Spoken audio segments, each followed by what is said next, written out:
Hello. The series starts with a beautiful woman in a white coat in the middle of the conference hall. She works as a judge. She says that she's a demon, and she's in this Earth's woman's body right now. She loves the body she's in, especially the face. The real woman has been stabbed and sent to hell.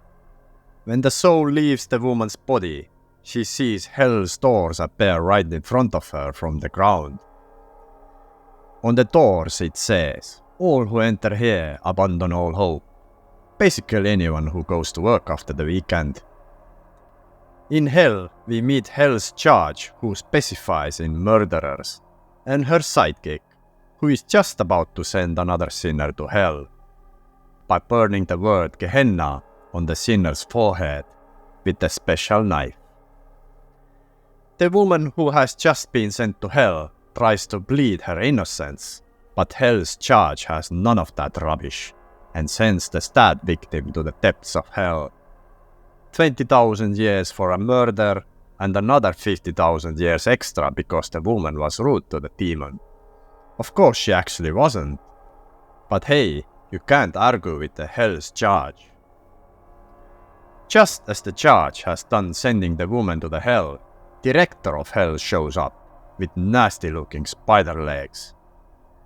For the demon's incompetence of sending an innocent person to hell, she must live in human world for 1 year and send to hell 10 real murderers, or she herself would be killed for reals this time. Don't know how that works for a demon, but hey-ho, we live to see it. The demon protests, of course, but director of hell is like, "You wanna see my tentacle power? I seen a lot of hentai to know where this is going." So the demon took over Earth's woman's body to deliver the souls to the hell. In the next scene, we find out that the judge really loves to drink this product placement. This is gonna be a recurring theme in the series. Let's keep a count on that. In here, we are introduced to our male lead, a violent crimes investigator. He is in court since he manhandled a criminal a bit roughly, and the dude reported the investigator for bodily harm. Demon quickly dismisses the case against the detective and also mocks the prosecutor since he only got his job because of family ties. And they call this series a fantasy. It's real-life documentary. Investigator is very impressed with the judge's decision and wants to personally thank her because she saw the detective's frustration with the injustice in the world. Judge doesn't agree though, and says she did it only so she can be around as many bad guys as possible. Remember, she needs to find 10 souls to send to hell. We meet Judge's sidekick, who has taken over a chubby desk clerk's body. Chubby, of course, only in Asian standards. In Western world, he would identify as skinny. In the next scene, Judge visits church and her eyes start to hurt. It seems that crosses have this kind of effect on demons. If it's only that much of a demon can suffer at the cross, it's the same how sun affects twilight vampires, aka none at all. She puts on sunglasses and talks with a woman who we find out is the victim of domestic violence. The demon is there to take her case, but the woman already has submitted a no punishment letter.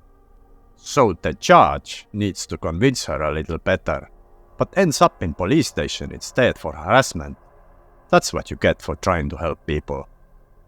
We meet the detective's guardian and so-called mother, who is happy that her son's trial went successfully. Next we see a trial where this guy here is accused of beating up his girlfriend. It's the same girl who we've seen before in the church. He has beaten her up 3 times and threatened her again when she asked to break up. They show how gruesome these beatings have been. The boyfriend admits of hitting the victim but not threatening her. Okay, I guess that's okay then. The whole time it seems like the boyfriend is really remorseful and then he pulls this face in front of her victim's parents. Sneaky bastard. He not sorry at all. Judge is struggling to find any murderers to kill, since they all will go to prison and she cannot get her hands on them. That's where her sidekick has a genius idea of letting the criminals free, so she can kill them afterwards. Or even better idea, find a serial killer. So for example, if a serial killer has killed 5 people, that means it counts as Judge has found 5 different killers. Clever guy this sidekick, even though my boy is chubby. Judge seems to like the idea at first, but she gets frustrated again since not many serial killers roaming around, because of cameras everywhere nowadays. Judge goes to see victim's parents to get more insight into her life. It comes out that her parents reported the abuse to the police. That only made daughter even more afraid, and now she doesn't even wanna come out of her apartment, and thinks the boyfriend will kill her once he gets out of the jail.